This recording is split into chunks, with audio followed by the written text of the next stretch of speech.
주안의 만나 1월 22일 수요일 묵상을 함께 나오도록 하겠습니다. 오늘 말씀은 여호수아 14장 1절에서 15절까지의 말씀으로요, 갈렙의 믿음이라고 하는 제목으로 함께 묵상을 나누도록 하겠습니다.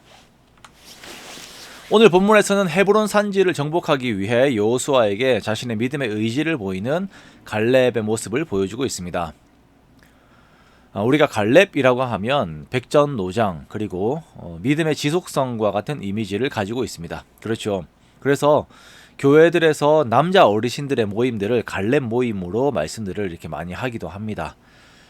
우리가 지난 월요일에 나이와 여건들에 대한 이야기들을 함께 나누었었는데요.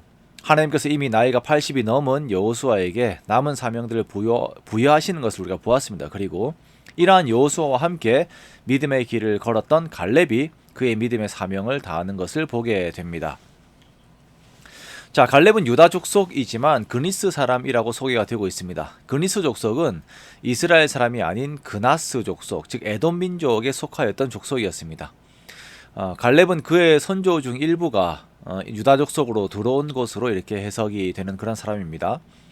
자, 갈렙과 같은 사례들을 통하여서 우리는 이스라엘 족속들이 폐쇄된 혈통주의적인 공동체가 아닌 열린 신앙 공동체였음을 우리가 볼 수가 있습니다.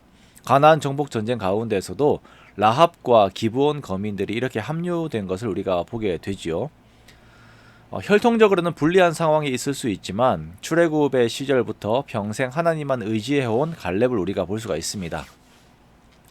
갈렙은 평생 2인자의 위치를 가지고 있었습니다. 우리가 가나안 정탐꾼에 대한 이야기를 할 때에도 여호수아와 갈렙이라고 하는 순서로 이야기를 합니다. 그러나 갈렙은 그러한 사회적인 지위에 연연하지 않았고 그의 믿음을 따라 하나님과 개인적인 걸음을 걸었습니다. 우리가 보고 있는 여호수아의 본문은 이제 땅을 배분하는 상황입니다. 가나안의 땅의 분배는 두 원칙에 따라서 이루어졌는데요. 첫 번째는 인구수에 비례해서 분배하는 것이고, 두 번째는 제비를 뽑아서 지역을 결정하는 것이었습니다. 자, 이 방식에 대해서는 이미 민수기에서 이제 말씀을 하셨고, 이스라엘은 그 원칙에 따라 땅들을 배분하게 됩니다. 자, 이스라엘 백성들에게 있어서 땅은 하나님께서 주신 기업이므로 이들은 은혜의 원칙을 따라서 하나님 앞에서 땅을 나누게 됩니다. 자, 이렇게 땅을 나누기 전에 갈렙의 이야기가 한번 이렇게 나오게 되는 것인데요. 헤브론이 어떻게 갈렙의 소유가 되었는가라고 하는 것에 대한 것입니다.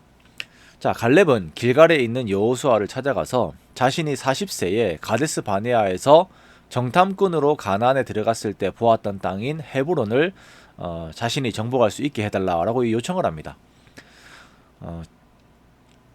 갈렙이 처음 이 땅을 보았을 때부터 시작해서 이제 45년의 시간이 흐른 거예요. 그리고 이렇게 시간이 흘렀음에도 불구하고 그의 마음에는 하나님을 향한 믿음이 약해지지 않았습니다.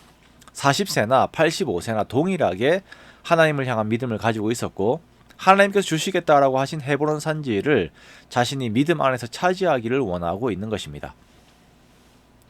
40세에 하나님께서 말씀하신 것을 듣고 뛰었던 가슴의 감정과 그 믿음을 이후 45년 동안 그대로 가지고 있으면서 그 믿음을 따라 헤브론 산지를 자신이 차지하겠다라고 고백하고 있는 것이죠. 갈렙이 85세 정도 되면 열정과 믿음은 과거의 것으로 잠시 미뤄둘 수가 있을지도 몰라요. 그래, 그때는 가슴이 뜨거웠었지라고 하나님을 향한 믿음과 젊을 때의 심장의 상태를 동일시하면서 생각을 할 수도 있는 것입니다. 하지만 갈렙은 하나님께서 모든 전쟁을 이끄시고 자신들에게 주시는 모든 승리의 근원이 하나님이 되심을 고백하면서 그 믿음의 고백을 한 번 더 외치지요. 12절에 보면 여호와께서 나와 함께 하시면 내가 여호와께서 말씀하신 대로 그들을 쫓아내리이다 라고 고백을 합니다. 자신의 육체적인 상태에 상관없이 그는 하나님에 대한 변하지 않는 고백이 있었고, 믿음에 대한 고백이 있었고, 그렇게 그는 헤브론 땅을 정복하는 것에 대한 허락을 얻게 됩니다.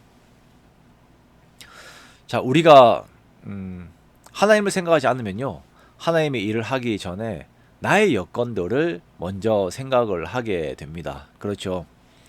내가 순수 이스라엘 족속인가? 나의 나이가 예전 같은가? 나의 상황은 어떠한가? 라고 하는 계산들을 우리가 먼저 하게 되어요. 하지만 하나님께서 우리들에게 요구하시는 것은 이 모든 것들보다 우리가 먼저 하나님의 하나님 되심을 바라보고 여전히 하나님을 의지하는 믿음을 가지는 것을 원하십니다. 갈렙이 45년 동안 하나님을 향하여서 변하지 않는 믿음을 가지고 있었다는 것을 우리가 바라보면서 이 갈렙의 순수한 믿음이 우리의 믿음이 되기를 다시 한번 소원해 봅니다. 그렇게 나의 여건이 아닌 변하지 않으시는 하나님의 능력을 항상 의지하고 그 능력이 나의 힘이 됨을 또한 경험하는 우리가 되기를 원해요. 그 하나님의 능력으로 주어진 오늘도 하나님과 동행하면서 이 모든 상황들을 이겨나가는 저와 여러분의 복된 삶들이 되시기를 주님의 이름으로 축원합니다.